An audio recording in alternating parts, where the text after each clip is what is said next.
The paper we're looking at today is called When Reasoning Meets Its Laws, and it really offers a new foundation for building better large reasoning models. Yeah, the basic problem it tackles is that current LRMs, even the really powerful ones, they just allocate their thinking budget, their compute, in really strange ways. It's totally inefficient. They might, overthink a simple problem and then completely underthink a complex one. Exactly. So to fix that, the authors introduced what they call the laws of reasoning, or lore. It's a framework to formalize how a model should reason based on how complex a question is. And lore is built on two core ideas, right? That's right. The first is a compute law, saying compute should scale linearly with complexity. The second is an accuracy law, which says, accuracy should decay exponentially as things get harder. So they built a new benchmark, lore bench, to test this, and the findings were pretty stark.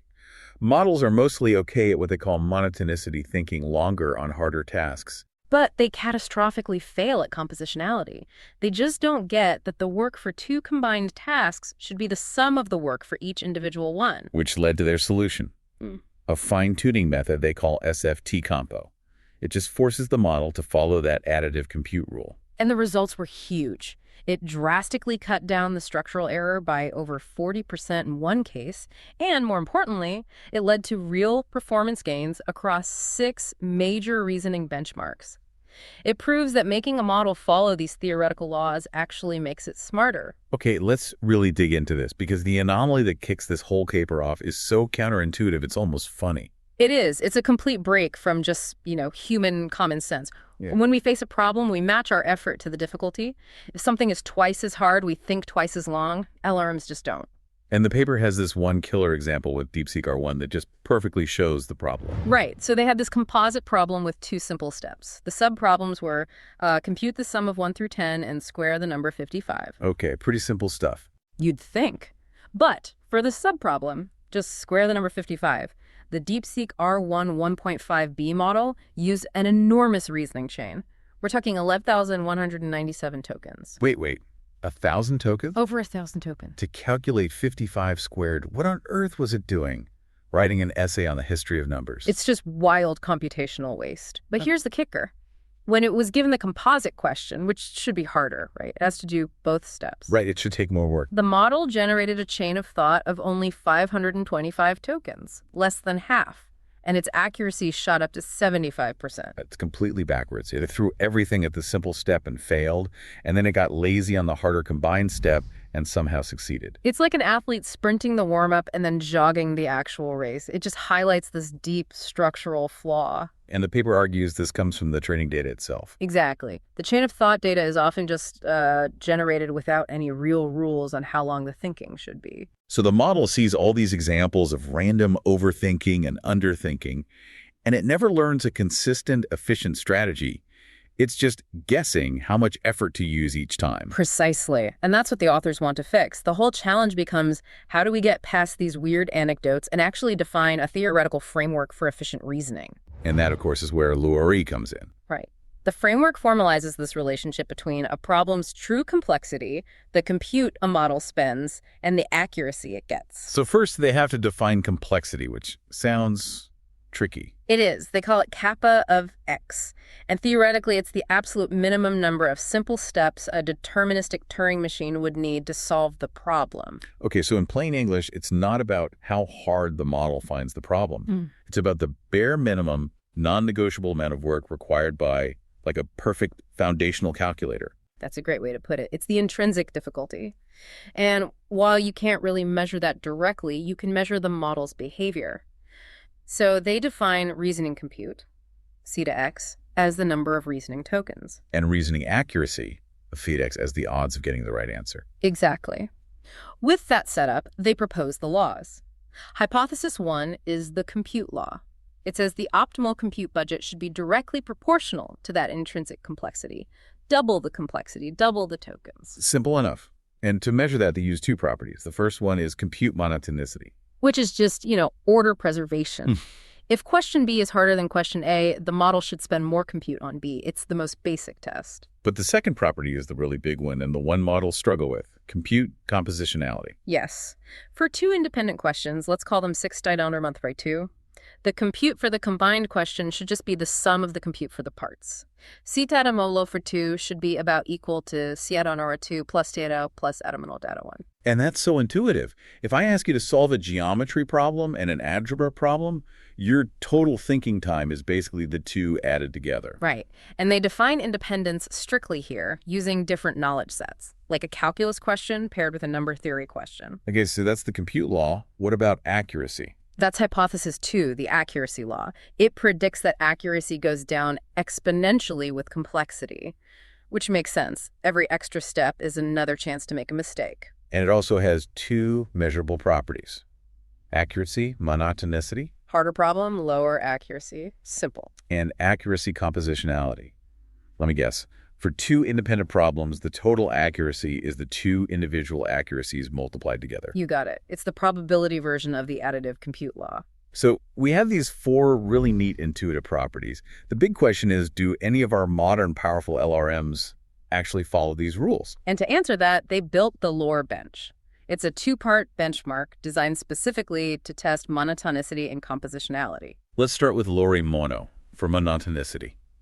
How did they guarantee that the problems were actually getting harder in a predictable way? It was pretty clever. They took 10 seed questions from different domains, math, code, etc. And for each seed, they created 30 variants by just monotonically increasing the number of steps required. So like if the first problem is to update a matrix once, variant 10 is to update it 10 times. You know for a fact that it's more complex. Precisely. And they measured compliance using the Spearman correlation coefficient. If it's close to +1, the model's compute is scaling perfectly with the complexity. And what was the news? Good or bad? For the bigger, stronger models, it was actually pretty good. Most of them showed high compute monotonicity. They seem to get the basic idea that more steps means more thinking.